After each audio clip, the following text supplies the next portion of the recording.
Are you having a hard time figuring out what to get Dad for Father's Day? Shop now at sportshistorynetwork.com/row1 and save 15% off your order when you check out Row 1 Brand's Vintage Sports Pictorium Gallery. They have America's best sports art. With over 7,200 historic sports prints, you're assured to find something unique for Dad this Father's Day. If he's an NFL buff, check out the 1963 vintage NFL helmet poster. Shop now at sportshistorynetwork.com/row1.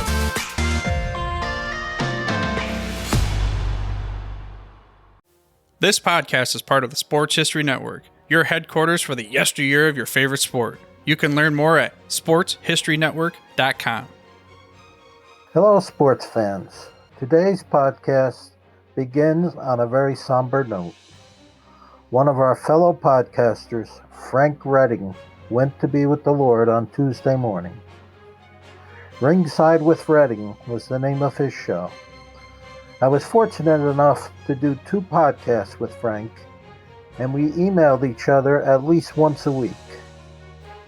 Frank had a true passion for sports history and history in general, and he will truly be missed. Rest in peace, Frank. So this week we will conclude our best NFL playoff games of the 1970s. We will begin with game number 6, which was played on December 23rd, 1972. The Dallas Cowboys were playing the San Francisco 49ers at Candlestick Park, and Dallas fell behind quickly when Vic Washington ran the opening kickoff 97 yards to put the 49ers up 7-0.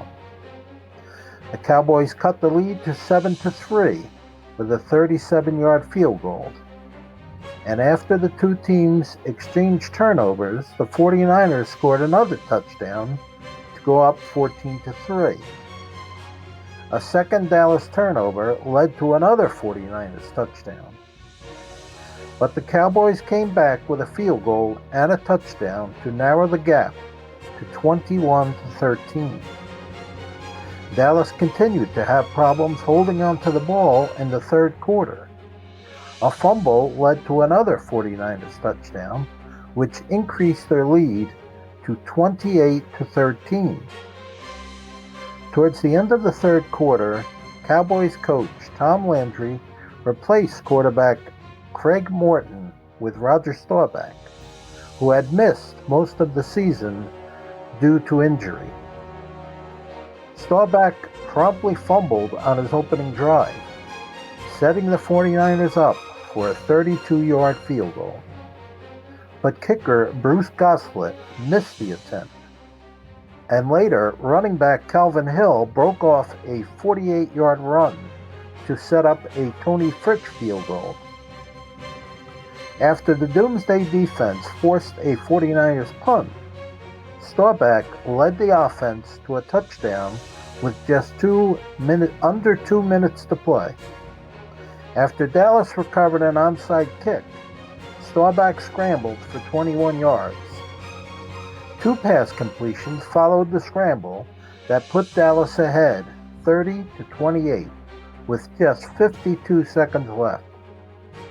The 49ers came close to field goal range, but an interception by safety Charlie Waters ended the game. The Cowboys outgained the 49ers in total yards 402-255 and first downs 22-13. But they also committed 5 turnovers and allowed 5 sacks. 49ers defensive end Cedric Hardman was responsible for 3.5 of those sacks.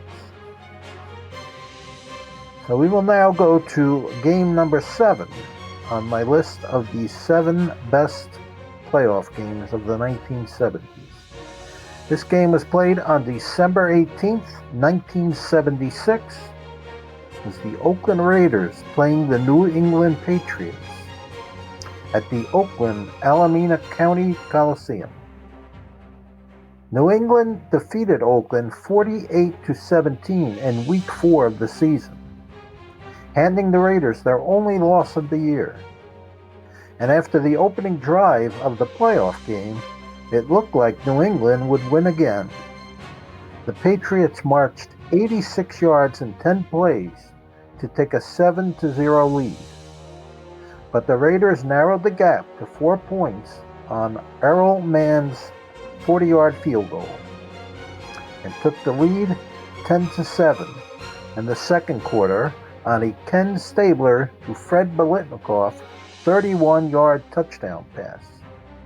But the Patriots grabbed the lead back on their opening drive of the third quarter.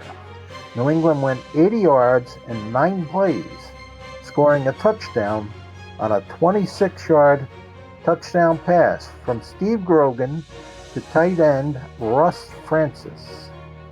The Patriots expanded the lead to 21-10 on a 10-play, 55-yard drive, but Oakland fought back with a 70-yard drive in 8 plays to close the gap to 4. The teams exchanged punts before New England misfired on a 50-yard field goal attempt. Oakland took possession with good field position and 4 minutes and 12 seconds left on the clock. They drove to the Patriots' 28-yard line before stalling. An incomplete pass made it 3rd and 18. But a roughing the passer penalty on nose tackle Ray Sugar Bear Hamilton gave Oakland a first down on the 13-yard line with 57 seconds left on the clock.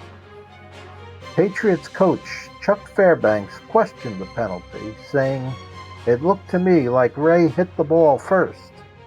If he did deflect the ball, then it was an incorrect call."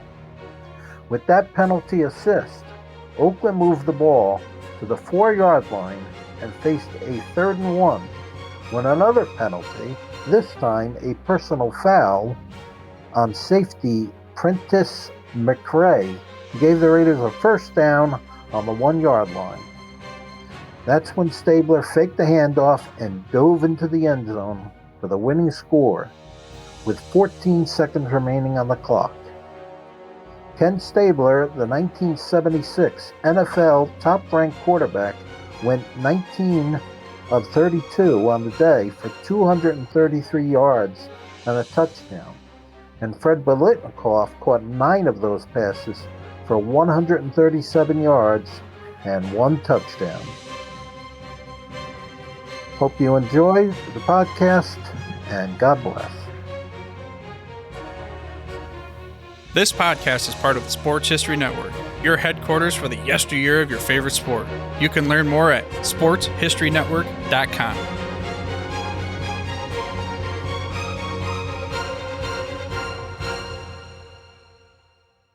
We here at the Sports History Network proudly partner with 26 podcasts, all revolving around the history of sports.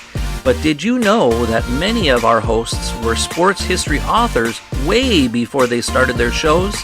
It's true. We've got Joe Ziemba, host of When Football Was Football, Joe Zagurski, host of Pro Football in the 1970s, Mark Morthier, host of Yesterday Sports, Tommy Phillips, host of Lombardi Memories, and Scott Adamson, co-host of From the 55-Yard Line. All these authors have many books for you to choose from. To check them out, go to our website at sportshistorynetwork.com/sportshistorybooks. Pick up your copy today. Soundtrack provided by Kevin MacLeod of filmmusic.io.